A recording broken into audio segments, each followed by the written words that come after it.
I want you to bridge the gap, if you can, between people who hear that and they think, oh, I'm just using the power of a mantra. I'm just willing myself to do it. And that's not what you're describing at all. You're literally talking about rewiring your nervous system out of a habit that is negatively affecting you and into a habit that positively affects you. And I want you to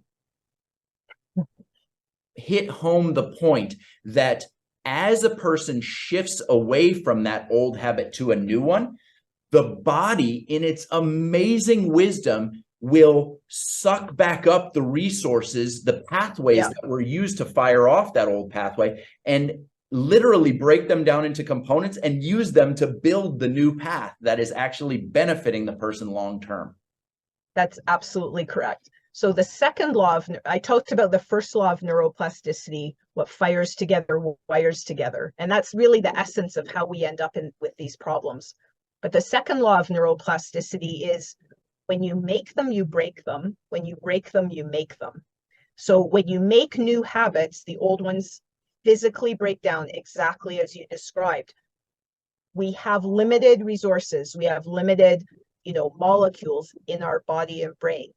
And if you're using them to do things that are life-sustaining and enjoyable, there's just not enough left to keep processing the pain.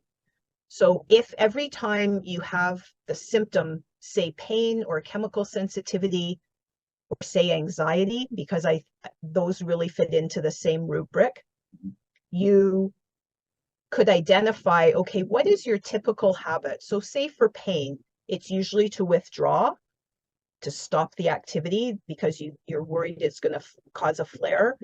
You usually get kind of depressed and sad and frustrated because your life isn't going the way you want and you're missing out on life. So those are the emotions. And then you might have thoughts like, this sucks. This is never going to get better. There's no solution. I've been on all over the internet and it says fibromyalgia is a chronic condition for which there's no cure. So you've got thoughts, feelings, and emotions. Now, if you have a moment of awareness and go, I do not want to go down this path because every time I repeat those thoughts, feelings, and emotions, I'm hardwiring the problem even stronger.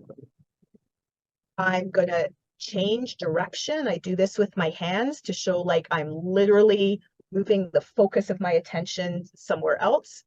Maybe I'm going to do a different action. I'm going to call a friend.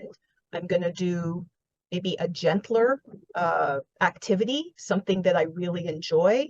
Maybe I'll do a creative activity. Maybe I'll meditate. Maybe I'll do imagery. Maybe I'll do a yoga tape. Like, the sky's the limit, right? There's literally thousands of possibilities. You're just talking about something that makes you feel good. Yes, and that's different than your normal reaction because you want to unwire, you want to break that habit, and you want to wire a new habit. Yes. Yeah, it's really that simple. Like I've had people hear that, put it into action, and a month later email me and say their pain is better.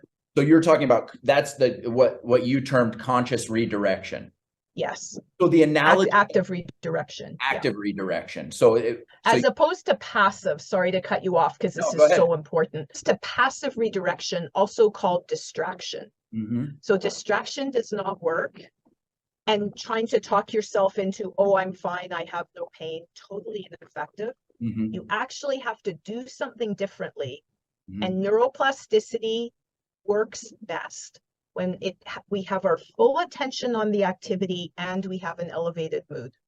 So that's huge, and that's really what I wanted you to hit home. So we're not walking in front of the soap store at the mall just telling yourself, this doesn't bother me, this doesn't bother me.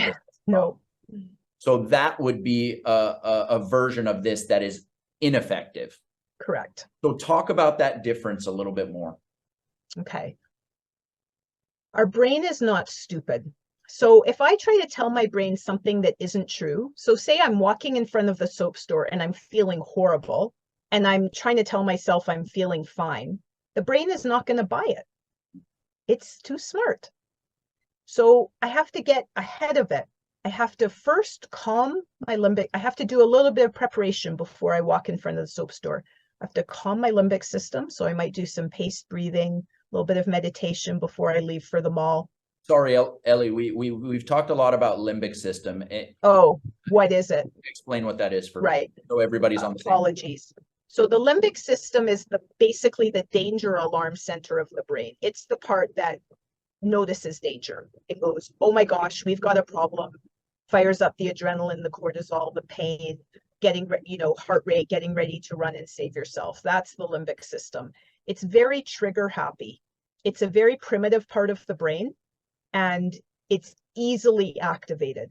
And in people with central sensitization, it's even a little more trigger happy than usual because it's had so much practice, right? And anything we do often, we get really good at it. So if we get good at panicking and sensing danger, because we do it, if we do it often, we're going to get really good at it. It's like a professional athlete who's done a sport a million times. They're so good at it. They're just practicing. The professional chronic pain sufferer is exactly the same thing. They're wired for that response. They've practiced it every single day, multiple times a day for many years. And that has become their default because those neural pathways have become so strong. Nevertheless, I had chemical sensitivity for 45, 50 years, and it went away in a week. If you enjoyed that short clip, click the link in the upper right-hand corner of your screen to see the full unedited interview with Dr. Eleanor Stein. Thanks for watching, and I'll see you next time.